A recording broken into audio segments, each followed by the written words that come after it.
Great Scott, this is heavy. I actually got the DeLorean for my show. I can't believe it. And yes, you guessed it, this episode is gonna be epic because we're gonna go on a quest to find all the locations where they shot Back to the Future. So without any further ado, let's explore.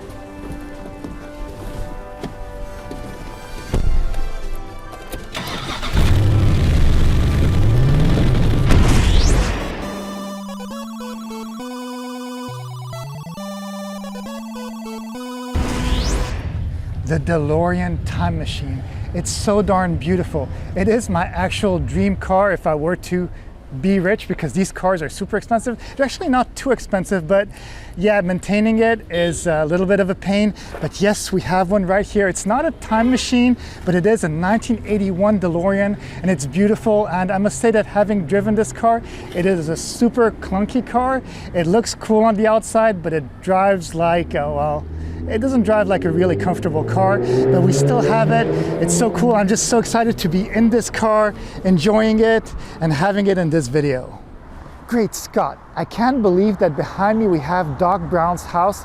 Yes, this was the house that was used in the Back to the Future movies for the house of Doc Brown, and it is right here located in Pasadena. It's a really gorgeous place.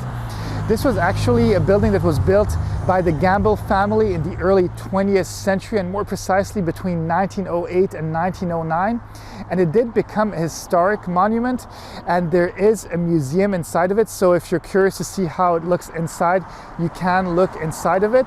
But if you're not curious and you don't want to pay the fee, well, it's still beautiful to see from the outside, and there's also a nice little green area around it. It's kind of like a little small park, so you're able to enjoy the nature, enjoy the architecture, and kind of also imagine that you're part of the Back to the Future movies, that you're inside one of the movies, because it really does truly look surreal.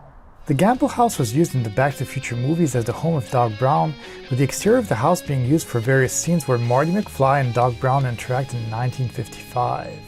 As for the interior of the house, it was filmed at the Robert R. Blacker House, which is another craftsman-style house similar in design to the Gamble house. On the same lot as the Gamble house, there's Westmoreland Academy, which is a school that focuses on special education. The school has existed since 1974. On the Gamble property, there's also a beautiful green lawn which leads to the back of the house with a small pond, some wooden benches for people to sit in, and a beautiful garden. The garage, which is also featured in the movies and adjacent to the Gamble house, has been turned into a store which sells souvenirs from the Back to the Future franchise and also books about the historical architecture of the house. Not too far away from the Gamble house and still in Pasadena, well, we have George McFly's house. Yes, George McFly's house is an actual house in Pasadena, and it is really gorgeous. It's super well kept. It's on a quiet street, and actually, as an other surprise, 3 houses away from George McFly's house, we have Lorraine's house. And yes, this is an iconic place and an iconic moment of the Back to the Future franchise, because this is where George McFly was in one of the trees in front of Lorraine's house, and he was being a peeping Tom, looking through one of the windows and looking at Lorraine when she was changing her clothes. And yes, the houses are 3 houses apart from each other, so George and Lorraine must have been neighbors even in Back to the Future. And it is really, really well kept, as I mentioned, but because it is super well kept, it's also one of the richest areas here in Los Angeles. So yeah, George and Lorraine must have been rich. But yeah, it is really beautiful to walk right here, and I almost can't believe that I'm looking at houses that were in my favorite film. Old Pasadena began as the center of a research hub where science and research institutions such as Caltech and Jet Propulsion Laboratory and companies such as Beckman Instruments and Aerojet were founded. Being one of the oldest parts of Los Angeles, this area truly features very beautiful houses which have a lot of appeal to them simply by the beauty of their architecture and the vivid brown color from the wood and dark bricks. Bushnell Street is a street that was used as a filming location for the houses of teenage Biff, Lorraine, and George. One thing to note about this street is the fact that it is lined with many big trees. Actually, many streets in Pasadena have similar trees, but these ones really are perfect to climb on, and most likely one of the big reasons why they chose Lorraine's house. Right in front of it is a tree featured in the movie, and it is a perfect location for someone like George McFly, who is being a peeping Tom. The street really hasn't changed much even after all these years, and everything can easily be recognized. A quick 20-minute drive from Pasadena, well, we find ourselves in Burbank and in front of the Burger King building that they used in the first Back to the Future. This is the part where Marty McFly goes out of Doc Brown's 1985 warehouse, and then he goes and hops onto his skateboard to go to school in Hill Valley. And yeah, this building that was used in the movie in 1985 is still standing right here almost 40 years later. This kind of shows how much Americans love their fast food and how much Burger King is successful. And even though Burbank is a very, very nice area, well, I do understand why they chose this particular street and this particular Burger King. Well, because it's in a more industrial area of Burbank, so everything looks a little bit more rough, and it kind of shows more of a contrast between the beautiful 1955 of the movie and then the 1985 of Back to the Future, where everything is kind of run down. Yep, this is the Mcfly House right behind me. I don't think that any Back to the Future location tour would be complete if we didn't go to the Mcfly House.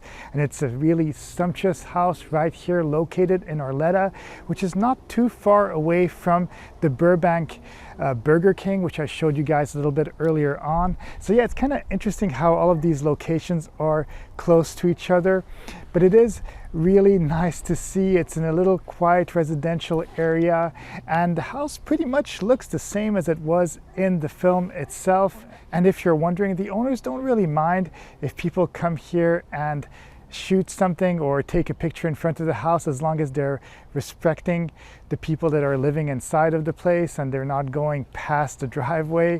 So yeah, you are welcome to come here. But yeah, it is kind of cool and surreal to see this, because as a kid I was such a big fan of the Back to the Future franchise, and I never imagined in my wildest dreams that I'd be actually going from one location to the other, and being able to see all of these places with my bare eyes just makes me so happy and so thankful to be here in Los Angeles, California. Right in the heart of Hollywood, we have a secret building, and it's the building of the Hollywood United Methodist Church. And why is this building iconic, and why am I highlighting it? Because this is where they filmed all of the Enchantment under the sea scenes in the Back to the Future series, and it's where George and Lorraine first kissed. So if they hadn't kissed, they wouldn't have gotten together, and Marty McFly would not have been born, along with his siblings, of course, too. But yeah, this building is very prominent. It's right at Hollywood and Highland, so it's right where the Walk of Fame is, and there's so many tourists. It's usually really, really chaotic right here.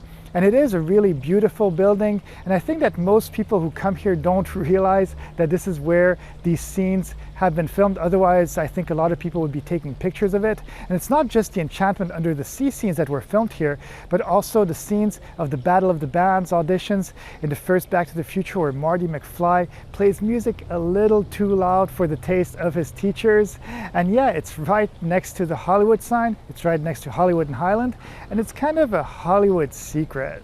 Hollywood United Methodist Church isn't easy to miss, with its highly visible 20-foot AIDS ribbon secured to the front of the chapel's majestic tower. The famous red ribbon was added in 1992 to express the church's commitment to those affected by the disease. It's also a relatively popular filming location, having been used in such movies as Sister Act and That Thing You Do.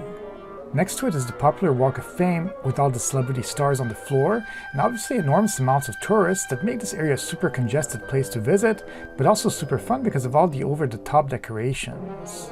The stage on which Michael J. Fox performs in the movie overlooks the basketball court located at the rear of the Hollywood United Methodist Church. But unfortunately, this area isn't open to the public and only accessible during special events. Wow, this tour of all the Back to the Future locations truly has brought us pretty much on all the different corners of LA. And right here we are in front of the famous tunnel from Back to the Future 2. It's located at Griffith Park, and it is stupendous. And having lived here for many years, I didn't even notice that this was the tunnel used in the Back to the Future 2 scene, where Biff and Marty McFly are driving through the tunnel, and Marty is on his hoverboard, and then Doc Brown comes to save the day and catches Marty McFly at the end of this tunnel. This is really what surprises me about Hollywood, is that every location seems to be a location where they filmed the movie, and right here it's a Back to the Future location.